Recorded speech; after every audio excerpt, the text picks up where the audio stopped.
here today with Dr. Ihor Kunasz, the 1998 SME president.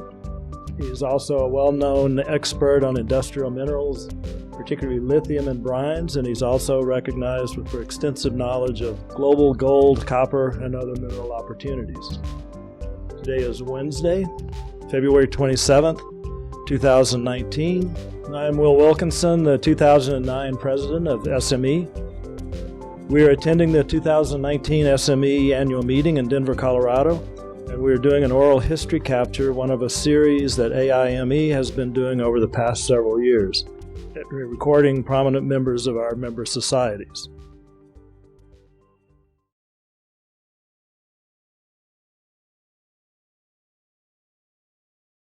Ihor, can you tell me about where you grew up? Well, thank you for this opportunity. One of the things I'd like to make a comment to make when we were married 30 years with Xenia. She says, yes, we were married 30 years, but I had you only for 15 because I was traveling all over the world, in pursuit of minerals, lithium in particular. So my birth, just a little different from many of the interviewees. I was born and raised in France. Now, why is that? My mother at 17 years had come from Western Ukraine to work on a French farm. The French had lost a lot of people during the First World War, so they contracted a lot of these people. So 1937, she's there, marries my dad from the same village in Ukraine. And then come 1939, when I was born, and I like to joke that when they heard that Chamberlain had come back with a letter from Hitler about peace for all times, I must have been created or something like that. But in France, central France, I was born in the town of Montluçon, which is exactly the geographic center of France. And then we moved to northeastern France, near Germany, where then I grew up and did my schooling there, my high school schooling. And after I graduated from high school, we all the whole family moved to the United States, to Cleveland, Ohio. So you said your mother worked on a farm. Did Yeah. your father as well? Yes, from the same village. In fact, that's why they got married.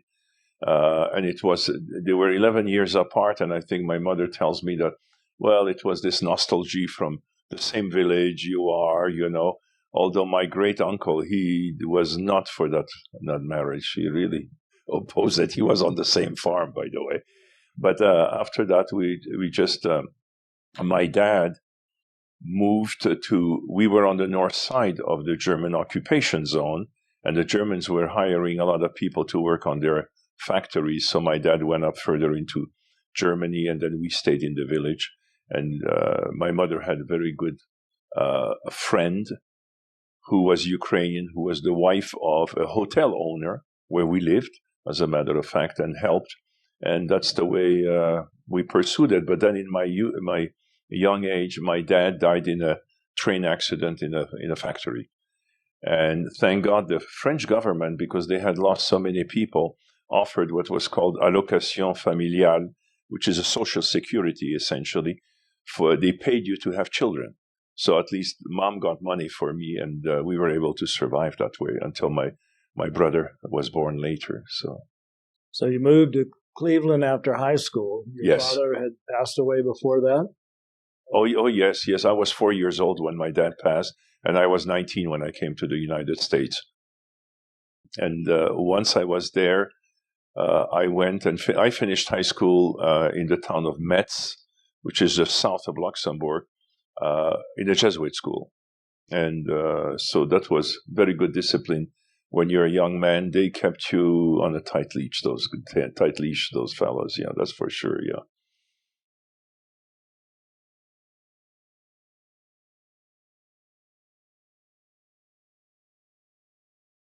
So who or what influenced you to want to become an engineer? I thought about that question. We had a bunch of friends. One of them was a student in Strasbourg, where in France you have your high school degree allows you to enter any university, but then you had to compete to go to some very special schools. And the petroleum school in Strasbourg was one of those. And he went to that school. So that's A. And my best friend, who unfortunately passed away, went to do mineralogy and crystallography at the University of Nancy. So right there was a little bit of that, but there was nothing special in my life that said, oh my God, I'm going to go to geology. This happened, in fact, in Cleveland, Ohio, when I started the university there, yeah. So you are a geologist and not a geological engineer. I am a geologist, yes. My training is in geology. And what is interesting, you ask me why would I go to geology? Well, remember, I'm a French kid arriving in Cleveland, not knowing anything about this country, about the system and so on. So I decided to go to what was then Western Reserve University. Today it's Case Western, they have joined. And it was not a good experience because geology was part of the geography department. And they had old people, uninteresting people, and I wasn't sure I was going to continue in geology. But what happened, these are the serendipities, in my life. Dr. Francis Staley had left Pan American Oil Company, and he created a geology department at Western Reserve University. And that changed everything because he was wonderful, he was very knowledgeable, he was supportive, and that's why I stayed and finished my 4 years at Western Reserve and graduated in geology. Yeah. So we might come back to this later, but we all know you speak at least 5 languages. Did you speak English when you came to the U.S.? Oh, I had the King's English in high school in France. And when I came over to the United States, I remember 2 things: that if I attended a party and I drank too much, which I didn't, but the next day I would have an overhang. That was one of my English traits. And when I had the course in glacial geology, when glaciers retreat, they leave gravel terraces behind.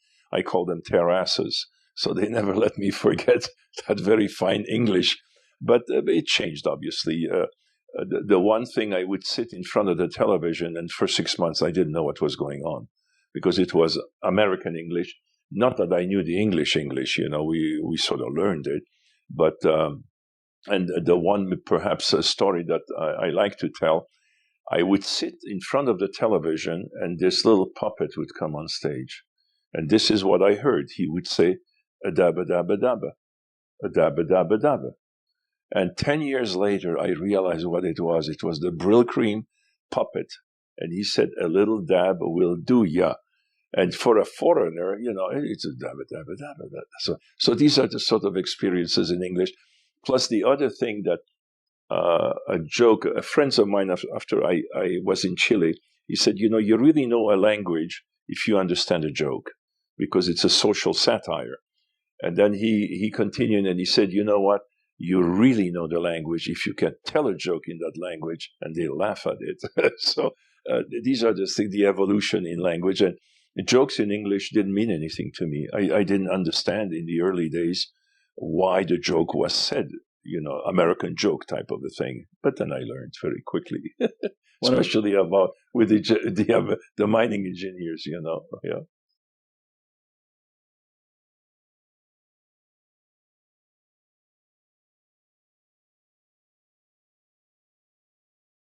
So undergraduate at Western Reserve, then where did you go for graduate school? Well, I mentioned the name of Dr. Staley.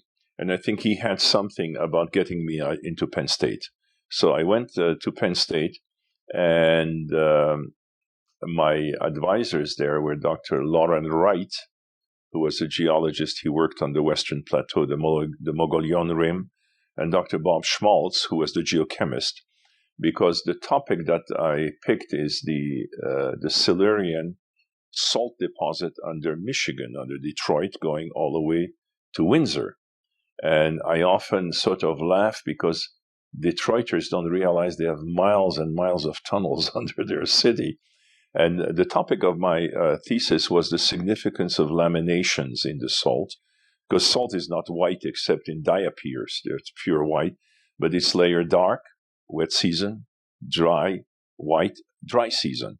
So, and those continued all the way from Detroit to Windsor. So I picked up a layer and I studied the geochemistry and tried to understand the depositional environment of the Silurian Sea at the time. So I did that, and then went on to my PhD program. Why? Did you find it difficult to transition from graduate student life to being a working geologist? No, really not. Really not. At Penn State, we lived in graduate circle. Xenia was doing a master's in Slavic languages at the time. Both our children were born at Penn State. In fact, it's Bellefonte, not Penn State as a hospital today. But then you get a job. I mean, it's interesting coming from a Ukrainian background. My parents and Xenia's parents, they came from Europe. Life wasn't easy, and you worked, And when I mentioned to my father-in-law that perhaps I'll go with another company, oh, no, keep your job. So for me, having grown in that environment, boy, that was my job, period. And, you don't question it. Plus, at the university, I never understood because I didn't go to university in France, but the concept of university life didn't exist, just the fraternities and all that. I played soccer at the Western Reserve, having come from France, and I'm an all-American soccer player, But no, that life, because I went to work in a chemical lab, and first I cleaned the dishes, and then I became an analyst. So that was a little bit of income coming in. But it was never something that was sort of given to you on a silver spoon. You just did it, Yeah. Going a little bit into the lithium business, at the time, lithium came from spodumene, hard rock. 2 companies mined it, so you blast it, you crush it, you grind it, you cook it, and you extract the lithium from there, and you make the white powder. At the time of the Second World War, there was a program on critical minerals for the United States, and geologists would go out west, but they studied potash. Potash apparently was one of those commodities, and it stayed there for a long time. I read the reports, and one of the fellow, oddly enough, Clyde Kegel was the president of the Leprechaun Mining Company. I often ask him sometimes, what do? You jump from valley to valley as a leprechaun? But he decided to analyze the brine in Clayton Valley, which is the first valley north of Death Valley, right there. And he discovered some lithium in it. Went to Foote Mineral Company, and they acquired the claims. So now you have a hard rock mining company who knows nothing about salt deposits or brines. So they contact Penn State. Lauren Wright, the chair of the department, the geologist, knew him. He says, do you have anybody who knows anything about salt? There I was. So they offered me a fellowship, and for 3 years, I would go to Clayton Valley, which is just south of Tonopah, Nevada, and study the core and whatever information they had. And that was the basis for my doctoral thesis. And at that time, it was interesting that Chevron wanted to hire me because a lot of the oil deposits are related to salt domes. And they wanted somebody who had done work on salt to figure out, where do we drill? If we drill too shallow, we might miss the oil. If we drill too deep, we might spend too much money. And oil in that time, if you remember, was up and down, up and down. And I often joked with my wife, I could have been today a very rich oil geologist or a very poor one. So I decided to join a Foote Mineral Company, the largest lithium producer in the world at the time. And so 2 years and I became chief geologist. And my job was to evaluate, especially since lithium had been discovered in brines. I remember at my doctoral thesis, Dr. Williams asked me, well, now that you've analyzed this deposit and you know all about it, where are you going to go find the next one? And I told them my answer was, it's a company secret. And that got a big chuckle out of the committee. But that's what I did. I tested practically all of the salt flats in Nevada and California, and was responsible for the reserves on the North Carolina property, and then the hydrology and the development of the Silver Peak Clayton Valley brine deposit. So it was very interesting for me to do that job. So this is my educational route. And once I went with the history at Foote became a bit complicated because Newmont had acquired a big stake in Foote Mineral Company. And at that time, Vanadium Corporation of America existed. It was a huge consortium making vanadium, pentoxide, ferrovanadium, chromium, ferrochromium. So suddenly, Foote Mineral becomes this big company, that it was the ferroalloys group was much bigger than we were. So then I did work on vanadium in Canada, went to go do silica. They did ferrosilicon and silicon metal. I still have some of those samples. And that was South Africa. Because to make, for example, silicon metal, you need a quartz that is extremely pure. So I did some of that.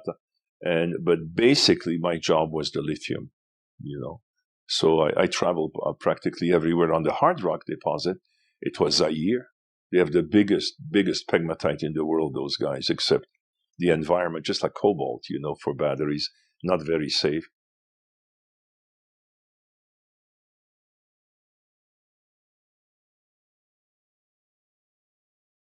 In the 50s, the Atomic Energy Commission decided to make the hydrogen bomb. And the hydrogen bomb is based on the bombardment of the lithium-6 isotope, which is the reactive isotope, to create a tremendous amount of energy, which in the case of a bomb, the purpose is something different. But ultimately, as a side comment, I would make that if they could harness that energy, there couldn't be any problem with energy in the world. The problem is that reaction is you have to contain for a nanosecond the temperature of the sun. And there is nothing available today except the tokamak reactors, which work on technology I forget the word, but to compress. It's a force field that would allow that initial reaction to go, and after that you're fine. But the other interesting thing, besides that, the lithium-7 isotope, which is 94%, is the common lithium that goes into practically everything. And in those days, there was 7-Up. If you drank 7-Up, the 7-Up was because you had lithium-7 isotope in it. So it's sort of a side thing, but perhaps the major application, and I love the history. You heat something, it expands. You cool something, it contracts. If you do it too fast, it cracks. If you put lithium into the formulation of the glass, nothing happens. It can go from freezer to stove and nothing happens. And that's why Corning ware, we used to sell the lithium to Corning to make that. Another these are the main uses that I like to talk about, is that the Air Force had a problem with lubrication. And what happens, the lubricant is a stearate, and if it's a calcium-based stearate, what happens is that it becomes a soap at low temperature, not very good. The sodium, on the other side, at high temperature becomes a liquid, not good. The lithium stearate stays a stearate, the lubricating grease through all the temperature range, which they love. So today, if you go buy white grease in a store, it's a lithium grease. All of the greases today practically are lithium greases. So these are sort of there are other applications in air conditioning, in pharmaceuticals. There's a big application, but those are the main ones. And obviously, in electronics, the lithium metal is the next major component, because that runs all the iPhones, all the computers. They're all based on lithium metal batteries, yeah. And perhaps in the future, cars. Okay, so we'll probably come back to some of that, but let's go back to school a little bit. Were there any of your professors or any of your classmates that were mentors or influenced you in your studies in any way? I would have to say that the one that really pushed me, or at least directed me into geology, would be Dr. Staley at Western Reserve. And the one event I remember, and he was very, very good at it, I had to write a senior thesis, and I thought it was brilliant, and it came back all red. And I learned the lesson very well because he said, you know what the problem with your paper was, is that you wrote it assuming I will understand what you're trying to say. He says, the way you should write it is that you should write it in such a way that anybody could pick it off the street and perhaps not understand all the technicalities, but they would understand what you're trying to say. So that stayed with me. That was probably the one mentor, that I can remember well. The other two obviously are my advisors at Penn State, Dr. Wright on the geology of my thesis, and Dr. Bob Schmaltz on the geochemistry of my thesis. Yeah. You did mention that you had internships with Foote. Did you do any other internships before that? No, just that one. It was a 3-year fellowship that I had to try to unravel the origins of the lithium in Clayton Valley, Nevada. That's what I did. So did any particular political or cultural events affect your studies? You talked a little bit about lithium in the bomb, but anything else? No, there really wasn't. In retrospect today, my son is a surgeon, and he was in the military. In fact, he just got out 2 years ago as a full bird colonel. And his friends were all doctors in the military. And I remember when I would come back from a trip, 2 years later, there seemed to be a revolution or something. And they would look at him and say, yeah, your dad is a geologist. Yeah, we know. But even in retrospect, having been in Zaire, what's going on today, and if you look at Zimbabwe, what's going on today, some of those places, it used to be easy to go there and work there, but today, I just don't know whether I would go. And you would know well because you've been in Zaire, obviously. So, but no, otherwise, as an impact on my decision to change or anything, no, there was not. No.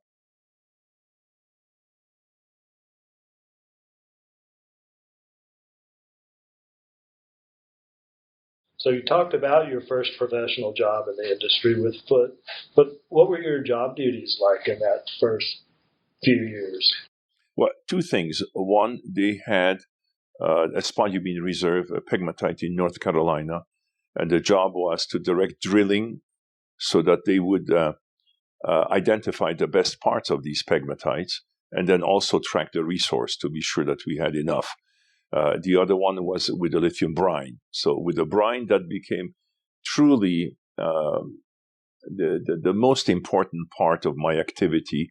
Number one, at Silver Peak, Nevada, obviously you have a finite liquid. So I was able to develop a projection that would tell them how long and how weak your lithium will become with pumping. And I think it was in Vegas, there was a lithium conference, and I talked to the hydrogeologist, and she told me, says, you know what, we are right on your graph, the way it was, because this is what happens. In brine deposits, you start sucking the rich part, and the peripheral waters just come in, and they start diluting. There is no question about it. And then looking at new deposits. So this was, and I have to backtrack if I start writing about it, the very first lithium deposit, brine deposit, from which lithium is the first deposit out of the ground. Well, later we'll find out that wasn't so good because all the costs went to the lithium. And in Chile, I'll address that later. Lithium is a secondary product, so basically it's free, and that cost a certain revolution within the lithium industry. So that was that. So I did the exploration in Nevada on the playas, the dry lakes in California, and then started tracking in 1974. Remember, I joined in 1970. 1973, Allende is deposed in Chile. And correspondence starts between the Chilean government and Foote Mineral Company. We understand that there is some rich brine. Yes, we have rich brines, but could you tell us how you process your brine?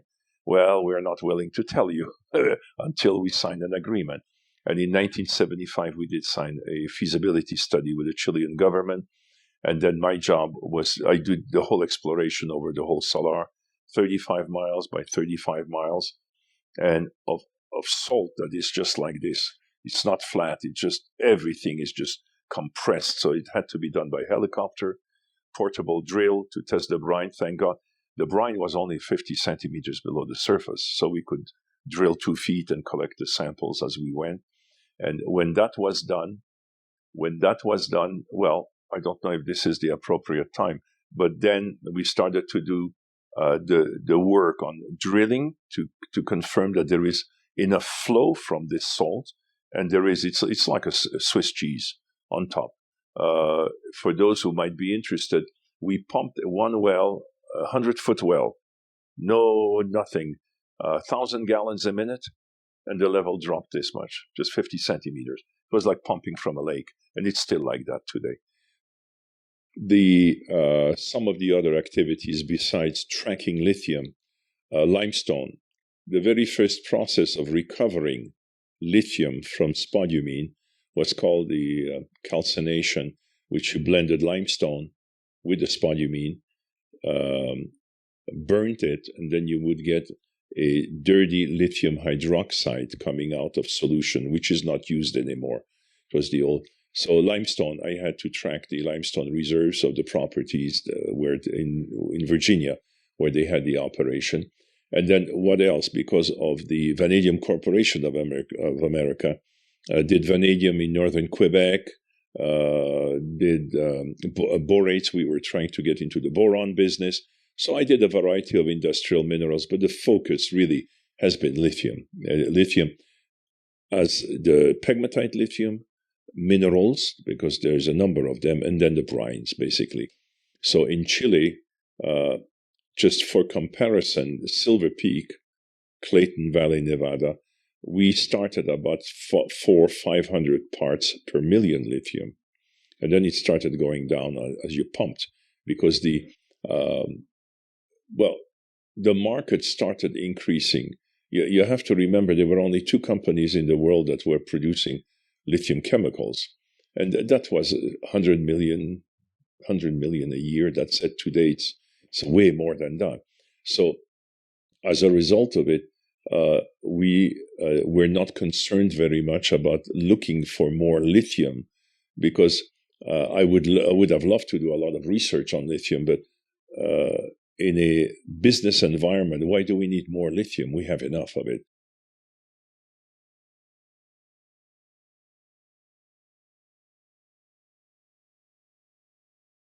So this is what happened. And the Chilean project, for example, the Chilean concentration, if I said 500 to start, maybe it's 200 today at Silver Peak. It's 2,000 to 4,000 parts per million. It's extremely rich deposit, and I don't think anybody can compete with it. So now we are negotiating with the government, and suddenly the government says, you have a brine operation in the United States. You want to control the Salar de Atacama. You're not going to develop it. You're just going to sit on it, So they forced us to the southern part. And this is where I want to point out a very scientific approach to how to draw boundaries on a salt flat. I am in Paris at the International Conference on Geology. My family is with me. We're all asleep. 3 o'clock in the morning, I get a call from Chile. Says, Ihor, you've got to give us the boundary of the property that the government will let us have. And there I am at 3 in the morning with maps on the bed, drawing very scientifically. Well, I knew enough about the chemistry, but to do the property that today Foote Mineral Company acquired, And in the north, nobody did anything, but I'll address that because it's a very important part of what happened to the spodumene pegmatites. If I may, Chile is a big nitrate producer. To make the nitrate fertilizer, you need potash. So when you go buying some fertilizer, you have the NPK, the nitrogen, the phosphate, and the potassium. So that they were buying the potassium from Canada, too expensive. Some of their chemists, this was Soki Mich, this is the government company, they figured out that the brine is so different in the north that if we blend that brine, we can make potassium chloride, and then that brine, they would transfer it to different ponds and make potassium sulfate, which is those who are in the business, for example, potatoes, tobacco, they don't like potassium chloride, but they like the sulfate. So they made that, and in the process, suddenly, what do you do with the residual brine that has all the lithium in it? So when they entered the business, they dropped the price of lithium by half, and they shut down North Carolina. Both us and the other operation, we just shut down in 97. And the thing that I'm trying to tell all the newcomers into the business is that they have so much of that lithium brine, they would kill the market if they produced everything.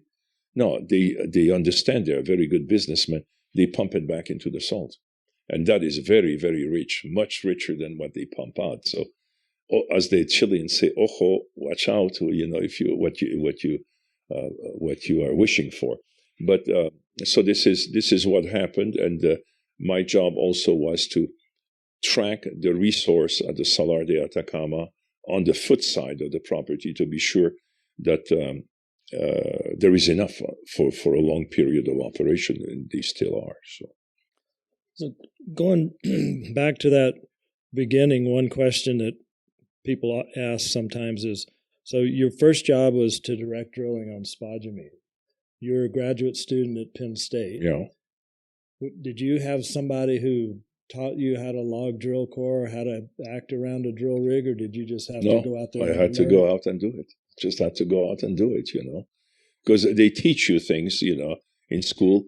It's just like Mary Polton, for example, got me back, dragged me into, in fact, Hugh Miller as well, dragged me into the University of Arizona to be what they call a professor of practice. But what I did is I had seminars, weekly seminars, because around Tucson, there are so many retirees from the mining industry.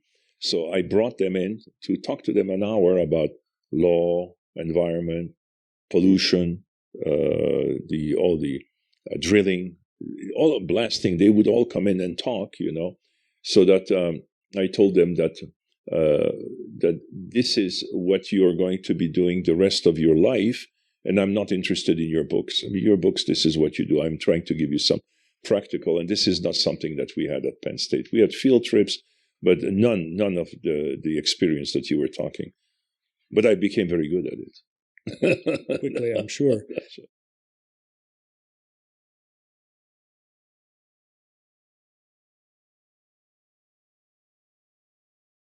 At Foote, or maybe even after, but specifically at Foote early in your career, did you have any major mentors or influences there, or were you kind of...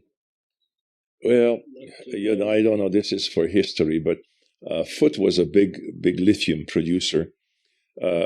Dr. Foote was a brilliant mineral collector, and those who collect, they know about him. And they decided to not continue with the mineral business, but the supply of large quantity of unusual and rare minerals. So this is how the business developed.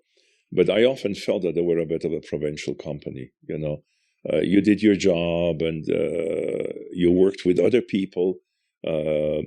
For example, with the research department, with Dr. Richardson, brilliant computer guy in metallurgy. And when I talked to him about the salt in Michigan, and the salt is layered, thin, thick, he said, give me your measurements, see what I can do with it.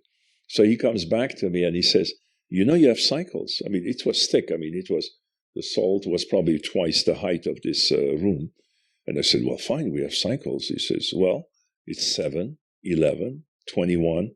And then my computer program can't go beyond that. I said, well, fine, I don't know what it is. Sunspot cycles. Silurian, 400 million years ago, the sun controls your climate, kiddo. End of story. So these are the people I enjoyed very much. But otherwise, I did my job, resources, reserves, calculate something, and the salespeople are the ones who sell the product.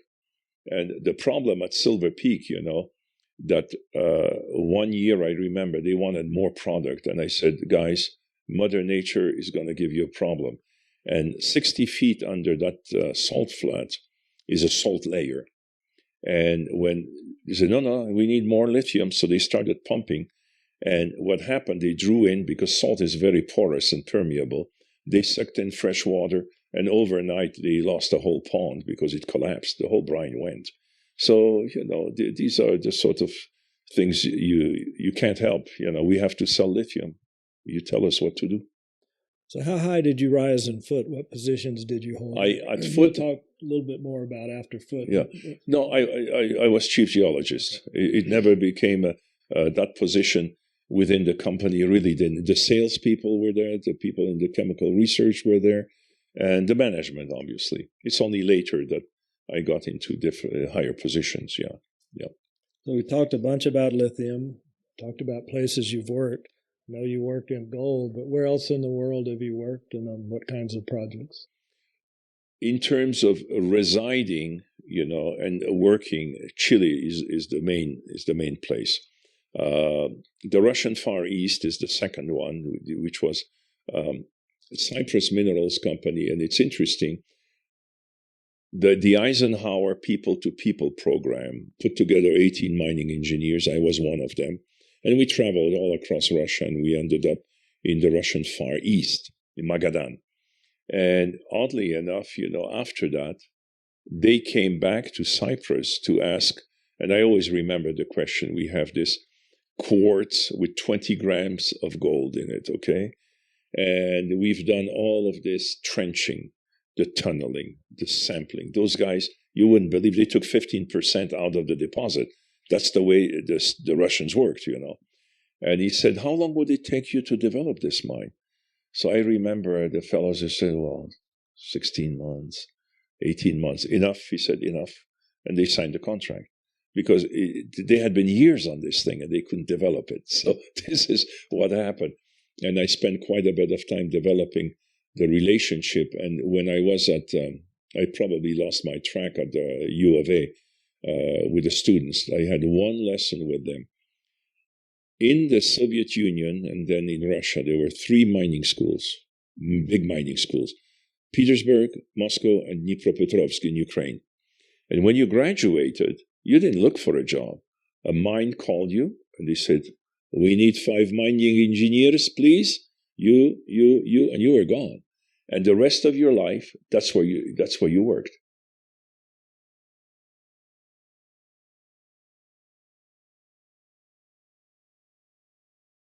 Now, here come the cowboys, the Americans, So we go over their plans, their data. Oh, John, we need you in South America. John is gone, and then Mike appears, and Mike restarts the same process again. And the third time, I remember the chief geologist comes to me and says, Ihor, don't you guys trust us? You keep on sending these guys. The data is the same. And we signed a contract. It was the first contract in the former Soviet Union, where we had the right to export gold, actually, to London. And they wanted to pay in rubles, but no. London is delivered. They pay you in dollars. They pay us in dollars, and then we split it at that level. So this is where I spent quite a bit of time understanding, working with the Russia, because Ukrainian is a maternal language of mine. Russian is like, I know Spanish. If I want to speak Italian, I have a hard time. They are very close, but you have to learn it. My wife speaks Russians fluently. I had to learn my Russians. 30% you had to learn it. But you develop a relationship with those people. It's not so many young managers would come with their contract and they think in 2 weeks you're going to sign it. No, it developed. You look at him, he looks at you, shake of hands, and you go on. Although they say they never follow on their contracts. But this is so different because here, 3 years here, 2 years there, and so on. I don't know you. You come work with me. I says, hey, how are you? Well, fine. Doesn't work with them. And that's many Western companies make mistakes like that. They don't understand the underlying structure. So I would say this, in a between period, I was vice president of Layne Drilling, a water drilling company, and the reverse drilling company in Bolivia. And my job there was a bit quite funny because Bolivia had a lot of French support.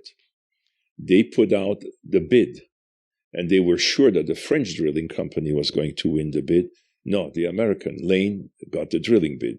So as a result, they forced on us the advisors from the BRGM, the French thing, to be sure that we do the things right. So, and then on top of that, some people in the government didn't want the water wells. They wanted to put a dam for water.